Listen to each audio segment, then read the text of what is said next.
Gue sih terus terang ya buat teman-teman, gue respect, alhamdulillah, bersyukur karena banyak teman-teman event Indonesia yang bekerja di event PON Papua.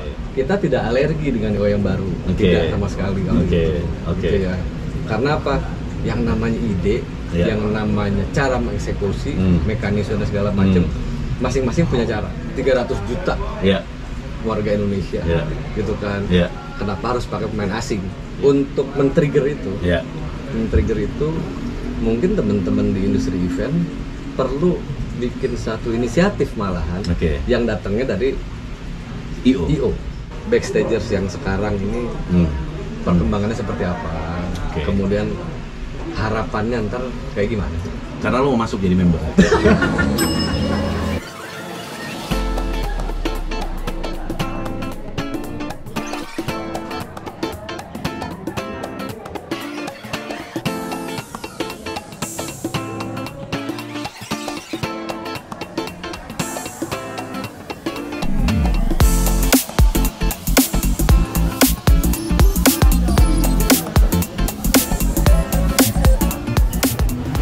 Halo, selamat siang sahabat event. Ketemu lagi dengan gue Antonovos di event Event Indonesia. Terima kasih untuk yang masih selalu menyaksikan Evit.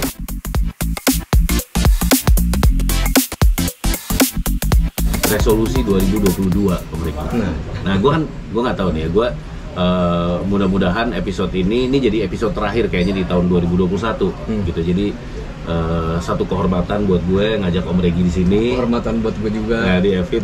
Kenapa sih Om Regi di resolusi 2022 ada sesuatu yang menarik, bagaimana lagi-lagi dunia event yang kita bahas, gitu kan? Gimana sih dunia event ke depan gitu?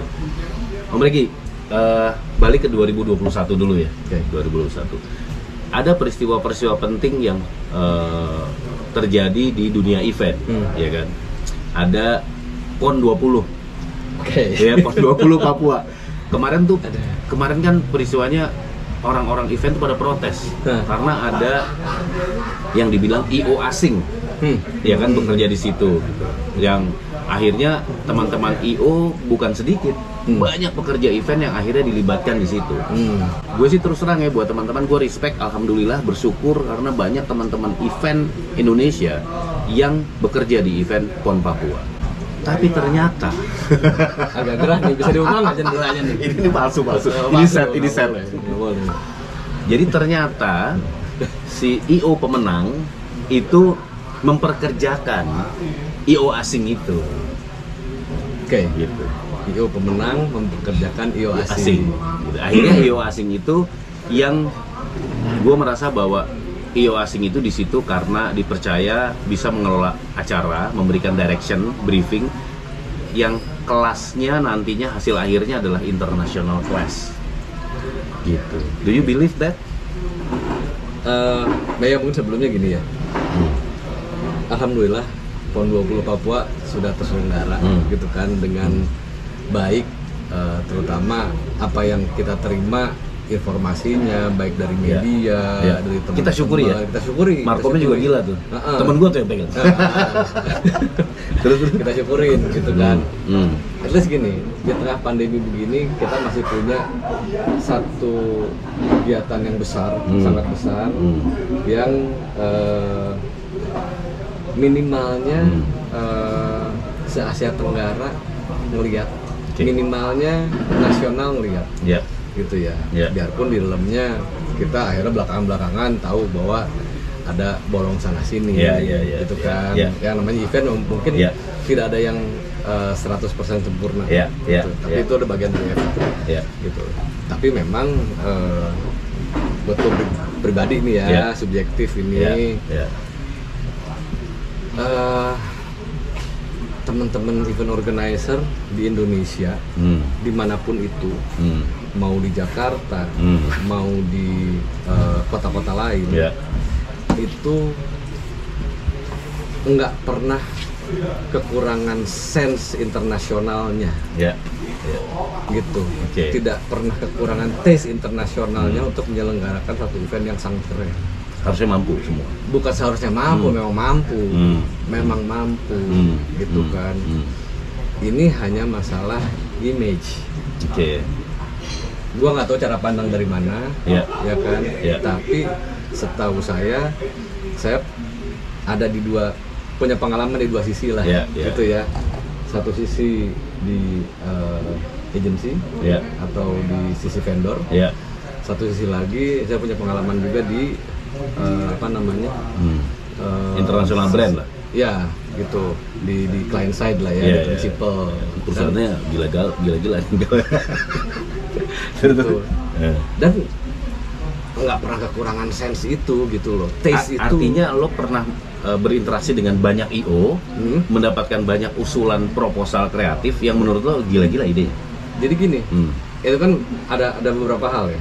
Ada satu konsep yang memang waktu itu kita setujui untuk dieksekusi, dan isinya rumit banget, sangat complicated, dan itu bisa dieksekusi dengan baik. Kayak gitu. Artinya dan sorry Om Regi, kalau lo di brand side, gitu ya, di client side, lo melakukan nggak sih gini, misalnya awal tahun lo bikin sebuah perencanaan, ya kan, akan bikin ini di tahun ini, sampai budgeting. Habis itu lo undang beberapa IO pitching, akhirnya dapatlah IO terbaik. Di akhir tahun, sebelum ke tahun berikutnya, lo ngeriset nggak sih berhasilkah event ini, masukkah ke golongan event terbaik misalnya? Ada ya riset itu? Review itu secara internal ada. Gitu ya. Dengan agensi lain misalnya kayak kan benchmarking ada. Selalu ada benchmarking. Jadi misalnya kita sudah punya pengalaman yang baik dengan agensi ini, IO ini, kayak gitu ya. Terus nanti kita akan undang lagi, misalnya si IO yang sebelumnya, incumbent lah ya, incumbent plus dengan IO yang baru. Kita tidak alergi dengan IO yang baru, tidak sama sekali kalau gitu. Ya. Karena apa? Yang namanya ide, yang namanya cara mengeksekusi, mekanisme dan segala macam, masing-masing punya cara. Tapi goalsnya satu, kan gitu ya. Taste-nya dapat, komunikasinya tersampaikan, kan gitu. Gitu. Artinya gini, lo kan juga bukan di perusahaan kecil kan? Lo mau bawa, mungkin itu valuasi perusahaannya ratusan T kali ya. Itu kan perusahaan gede banget gitu ya, dengan pegawai yang sangat banyak, dengan cabang yang sangat banyak, produk yang seluruh Indonesia bahkan mendunia produknya gitu. Artinya waktu lo bikin event kan, event ini harus memiliki pesan yang luar biasa. Tuh, apalagi di perusahaan global ya. Mirip nggak sih kayak negara lagi bikin event dong berarti? Iya, apalagi di perusahaan global. Maksudnya semua hal yang akan dijalankan di event itu juga ada persetujuan dari tim legal. Gitu kan. Dinilai dari sisi, betul, salah satunya itu. Apakah ini against rule, apa tidak. Termasuk kantor pusat. Minimal regional. Minimal regional. Asia Pasifik. Kayak gitu. Jadi semuanya akan terukur. Gitu ya. Mana yang boleh, mana yang nggak boleh, kayak gitu. Tapi kan itu kan berarti kan KPI-nya tuh tajam banget ya sama brand message ya. Gitu, dan itu teman-teman IO yang sering bekerja kepada perusahaan-perusahaan besar swasta sangat terbiasa dengan itu. Artinya pasti akan terbiasa juga gitu ya dengan kegiatan-kegiatan nasional gitu. Seminimalnya gini loh. Tapi unsur politik, unsur politiknya kan kenceng gitu. Kadang-kadang ada rules yang harusnya gini gitu, kita merasa harusnya gini, kok ini dilewatin ya, kok tiba-tiba ada yang begini ya gitu. Itu yang terjadi di PON kemarin gitu, sehingga itu sukses, kita bersyukur alhamdulillah teman-teman IO banyak yang ikutan gitu ya, akhirnya lebih sejahtera juga, alhamdulillah banget. Tapi dari catatan penting buat kita ke depan gitu. Sebetulnya gini lah, sama kayak main bola gitu kan, kita punya 300 orang, 300 juta warga Indonesia, gitu kan. Kenapa harus pakai pemain asing? Itu sih. Emang di Bogor doang nggak ada tuh 4-5 orang jago banget main bola, sama dengan IO, gitu kan. Berarti kan ada masalah di lo nyarinya bisa nggak gitu? Masalah screening. Nah, pon selesai. Pokoknya sudah. Itu catatan 2021 dan kita syukuri sama-sama buat teman-teman event. Satu lagi Om Regi, di 2021 semua teman-teman event ini masuk dalam kemelut yang sangat sampai sekarang belum terpecahkan. Tapi barusan aja dapat kabar soal perizinan event akan dimunculkan. Ini tanggal berapa nih Om? Tanggal 29 sekarang tanggal 28 Desember 2021 gue dapat kabar bahwa di Mabes Polri sedang ada meeting ya untuk pembahasan soal perizinan event. Mudah-mudahan tahun 2022 itu muncullah perizinan event yang resmi. Resmi itu artinya seperti dulu lagi. Mudah-mudahan seperti dulu lagi. Om Regi melihat perizinan event Kemelut ini yang belum selesai, dunia event belum bangkit. Pandangan lo dari sisi brand kayak apa? Sebenarnya tadi kan lo sempat kasih pendapat ya tentang oke lah, semua orang sudah berani pada waktunya. Misalnya sudah berani bikin event pada waktunya. Tapi dari sisi brand, gimana insight-nya? Ini pandangan, lagi-lagi pandangan subjektif gua.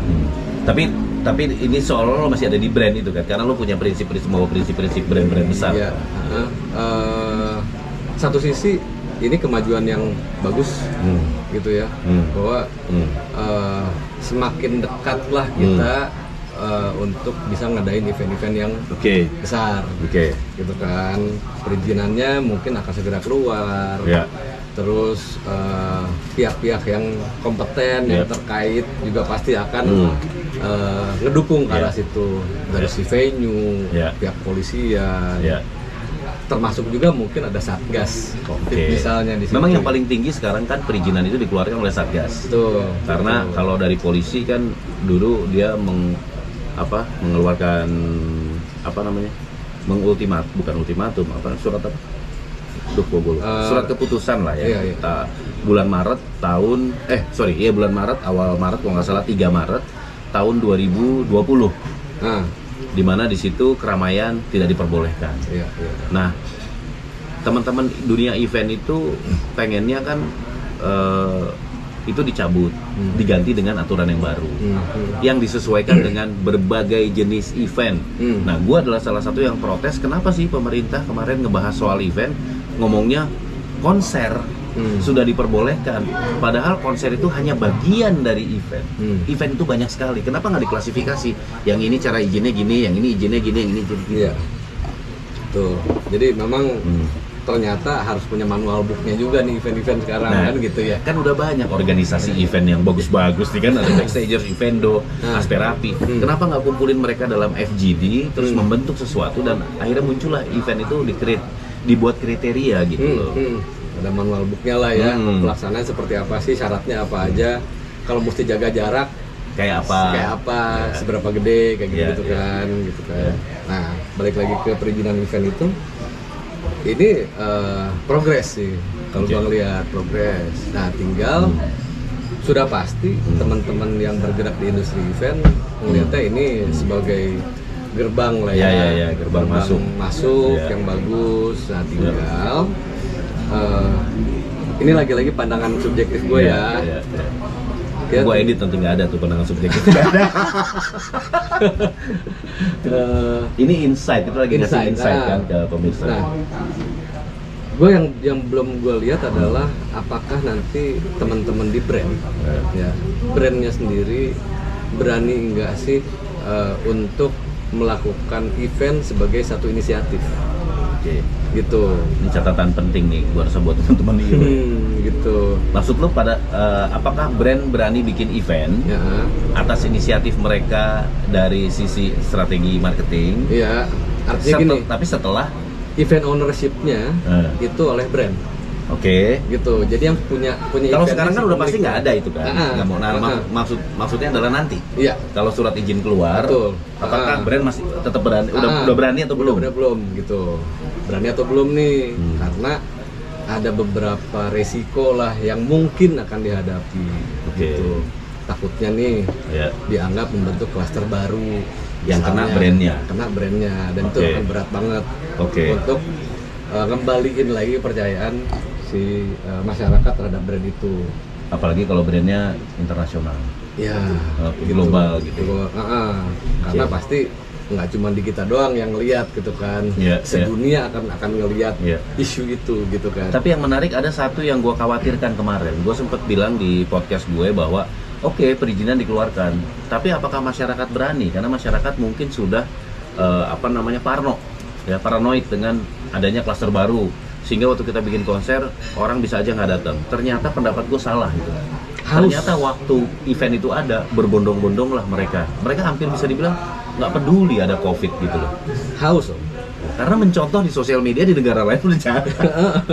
Terus sekarang juga kan orang-orang udah pernah nanya nih, kapan nih ada ini lagi, iya, misalnya. Berarti kan dari sisi pendapat gue itu sudah terjawab bahwa masyarakat itu sudah siap juga nonton event. Iya. Nah sekarang dari brand. Iya kan? Iya, makanya tadi baik lagi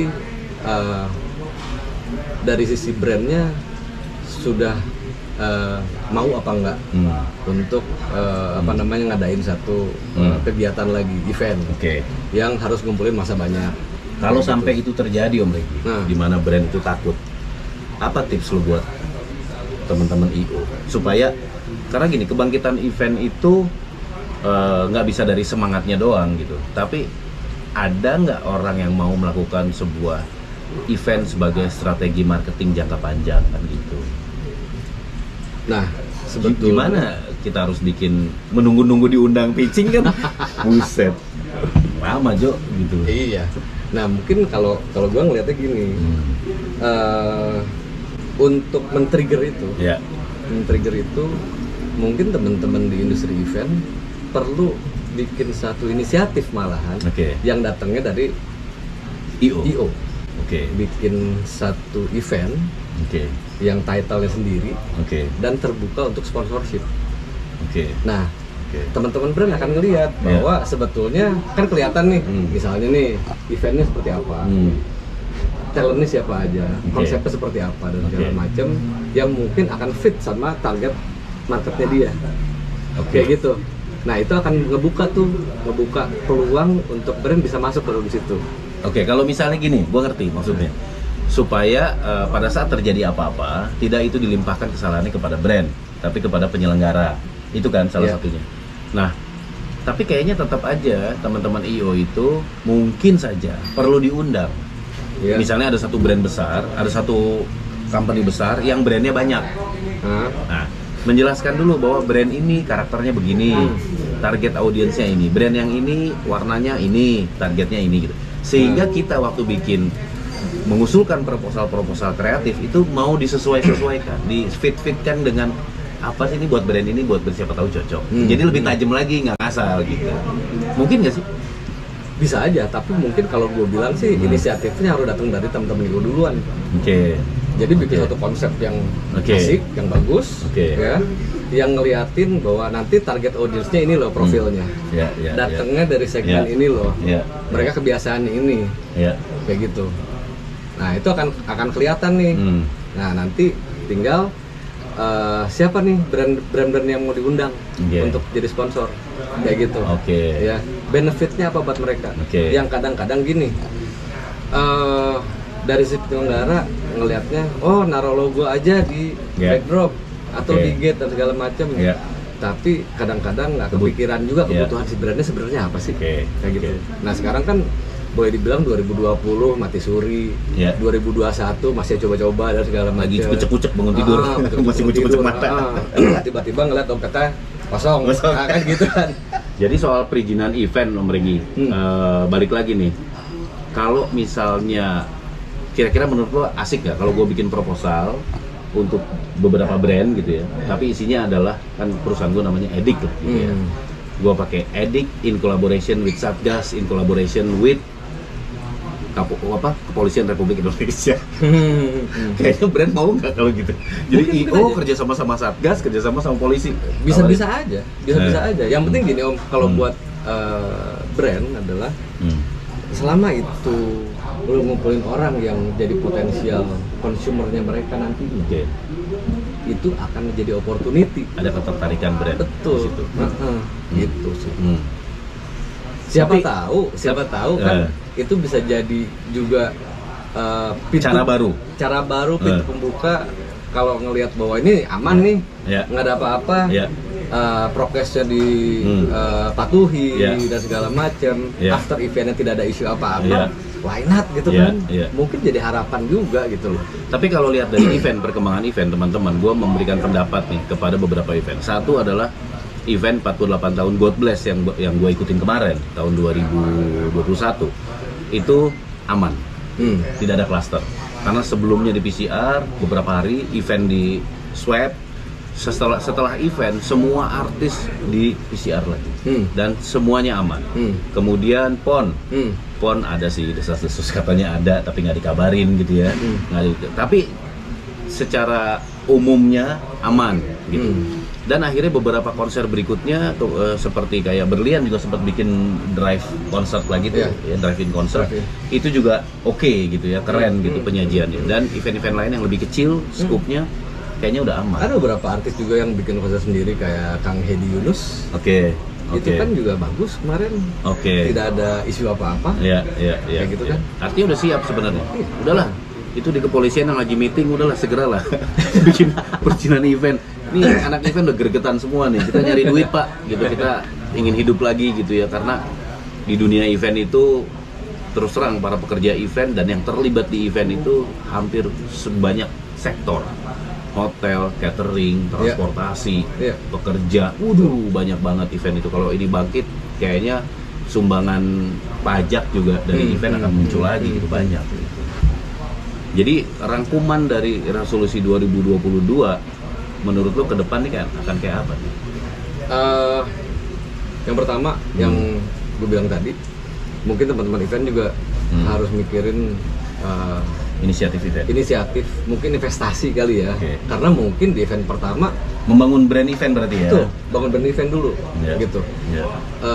Mungkin di event pertama pihak sponsorship hanya akan support misalkan batas dulu, gitu kan, ngelihat dulu gitu kan, namanya cek ombak, kayak gitu kan. Nah setelah itu ngelihat reviewnya bagus, isunya positif dan segala macam, siapa tahu itu bisa jadi lebih besar lagi nanti supportnya, kayak gitu. Malah punya brand event ya? Mungkin aja nanti yang bisa dibangun value-nya. Mungkin aja nanti si brand event ini malah di own sama salah satu brand, mungkin gitu. Pas ada satu udah aman ya. Udah nih buat gue deh, gue beli. Jadi buru-buru menciptakan ide-ide kreatif tahun 2022. Kan kok di Kemenparekraf, gue ada rencana juga bikin podcast dengan tim kuratornya Kemenparekraf dan luar biasa. Salah satu kawan kita, sahabat kita ada di situ, Debbie Sharon. Dan itu dia ada program Kasanah Event Nasional itu, KEN itu. Dia mensortir banyak proposal-proposal kreatif dari berbagai daerah dan mana yang di-approve, mana yang tidak, dan semuanya memiliki KPI yang tinggi. Bagus. Nah, harusnya mudah-mudahan sukses nih tim kurator itu, harus terus diaktifkan sehingga muncul pencipta-pencipta event yang keren gitu. Malah nggak hanya Jakarta lah ya. Harusnya di semua daerah seperti itu. Potensi-potensi eventnya gede-gede kok. Iya. Yuk, Mas. Es Lemonti. Ya, saya. Kesenggol. Ya. Saya Citi. Ya. Kasih ya, Mas. Terima kasih. Oh ya teman-teman, nih gue lagi ada di tempat ngopi di Cinere, yang tempatnya sering gue jadiin tempat podcast karena spotnya banyak banget dan tempatnya keren-keren. Salah satunya ini, jendela ini. Ini kalau kita masukin koin, jendelanya kebuka.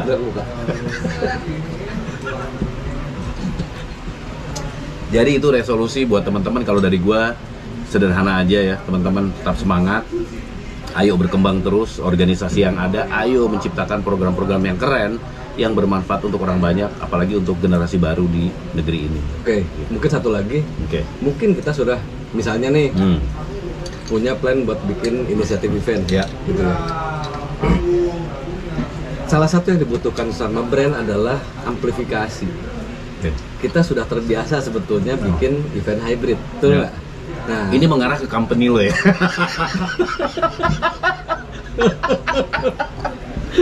Nanti kita bahas. Tapi gimana?